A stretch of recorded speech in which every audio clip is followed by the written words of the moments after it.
Today we will start worksheet 7 of unit 8 of class 7th. Here the first definition is perpendicular bisector. Perpendicular bisector of a side of triangle is the line that bisect the side and is perpendicular to it. Perpendicular bisector क्या होता है?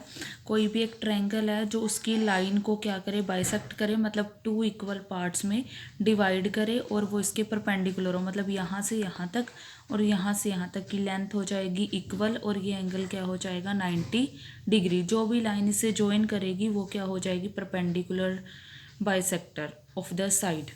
Next है circumcentre of the triangle. Circumcentre क्या होता है, एक ऐसा point जहाँ पे सारी साइडों के परपेंडिकुलर बाइसेक्टर मीट करते हैं। जैसे क्यू आर की ये लाइन, पी आर की ये line perpendicular bisector, P Q की ये परपेंडिकुलर बाइसेक्टर कहाँ मीट कर रहे हैं, पॉइंट सी पे। तो ये क्या हो जाएगा, परपेंडिकुलर बाइसेक्टर और मीटिंग पॉइंट, और इसे हम क्या बोल देंगे, circumcentre of the triangle. The point of concurrence of the perpendicular bisector of the sides of triangle is called its circumcentre. जहाँ पे सारे परपेंडिकुलर बाइसेक्टर मीट करेंगे जिस पॉइंट पे, उसे हमने क्या बोल दिया, सरकम सेंटर। नेक्स्ट है वर्कशीट 7। इसमें हमें बताना है कौन सा ट्रू है कौन सा फॉल्स है। उसके बाद अगर कोई स्टेटमेंट फॉल्स है तो हमने उसे ट्रू बताना है, करेक्ट करके बताना है कि ट्रू क्या होगी। इसमें है the perpendicular bisector of the sides of triangle pass through the vertices of the triangle. हमें क्या है कि जो परपेंडिकुलर बाइसेक्टर है वो उसकी वर्टिसेस से पास होता है। हमने तो परपेंडिकुलर बाइसेक्टर जो बनाया है वो सिर्फ लाइन को बाइसेक्ट कर रहा है, वर्टिसेस से तो पास ही नहीं हुआ, ना पी से ना आर से, तो हमने इसे लिखा फॉल्स। तो इसकी करेक्शन के लिए जो मैंने पेंसिल से लिखा है वो करेक्ट है, उसे करेक्ट करके लिखेंगे हम। इसमें है the perpendicular bisector of the side of triangle is perpendicular to the side and bisected. Perpendicular bisector क्या करता है, परपेंडिकुलर होता है साइड के और वो उसे बाइसेक्ट करता है, उसकी वर्टिसेस से पास नहीं होता। सेकेंड है the perpendicular bisector of the sides of triangle are concurrent. सारे के सारे परपेंडिकुलर बाइसेक्टर एक पॉइंट पे मीट करते हैं, कॉन्करेंट हैं, तो यस ट्रू हो जाएगा।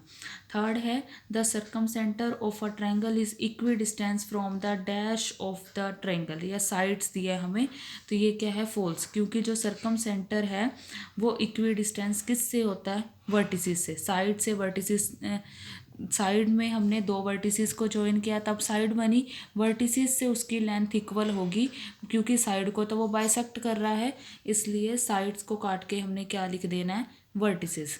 नेक्स्ट है circumcentre of right triangle is mid point of its hypotenuse. Yes, जो राइट एंगल ट्रायंगल होता है 90 डिग्री का एंगल होता है उसमें, ये एंगल 90, तो हम जब साइड्स का बाइसेक्ट करेंगे तो वो सारे के सारे, जैसे मैंने इस साइड का किया वो यहाँ मिला, इस साइड का किया वो यहाँ मिला, इस साइड का यहाँ, तो ये जो पॉइंट होगा वो क्या होगा, mid point of the hypotenuse, true हो जाएगा। Next circumcentre of obtuse triangle lies in the dash of triangle. Interior दिया है हमें, तो ये क्या हो जाएगा, फॉल्स, बिकॉज जो सरकम सेंटर ऑब्ट्यूज ट्रायंगल का है वो क्या होता है, एक्सटीरियर, ट्रायंगल से बाहर होता है। ऑब्ट्यूज ट्रायंगल क्या होता है, जिसका एक एंगल 90 डिग्री से बड़ा हो। हमने इस लाइन का किया यहाँ आया, इस लाइन का किया यहाँ आया, बाहर चला गया ट्रायंगल से, इस लाइन का किया यहाँ, तो ये ट्रायंगल से बाहर हो गया, तो ये क्या हो जाएगा, एक्सटीरियर। यहाँ हमें दिया था इंटीरियर, तो करेक्शन में हम क्या लिख लेंगे, एक्सटीरियर। नेक्स्ट वर्कशीट है worksheet 8 of unit 8, last worksheet है ये। हमें इसमें दिया है एंगल बाइसेक्टर। एंगल बाइसेक्टर क्या होता है, एक लाइन सेगमेंट है जो क्या करती है, एंगल होता है ट्रायंगल का उसे बाइसेक्ट करती है, और heads its other end on the side opposite to that angle. और उसका एक एंड, जैसे मैंने एक ट्रायंगल ए बी सी बनाया, इस एंगल ए का बाइसेक्टर ड्रॉ किया मैंने, तो इसका एक वर्टिसेस ए थी, इसका जो दूसरा एंड होगा इस ए पी लाइन का, वो पी पॉइंट किस पे होगा, जो उसके सामने साइड होगी। अब ए एंगल के सामने साइड है बी सी, उस पे लाई करेगा पी पॉइंट, तो जो ए पी होगा वो क्या होगा, बाइसेक्टर होगा एंगल ए का।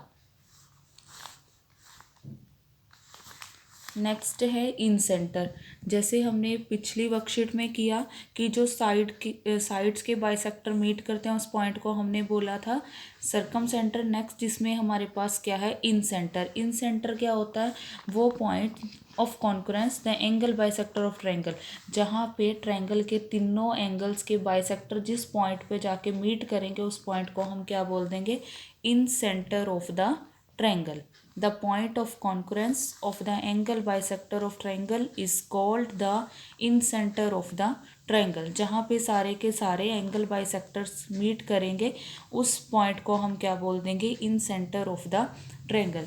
इसमें भी हमें सेम ट्रू फॉल्स बताने हैं। अगर कोई फॉल्स है तो उसे ट्रू करके करेक्ट करके बताना है स्टेटमेंट को।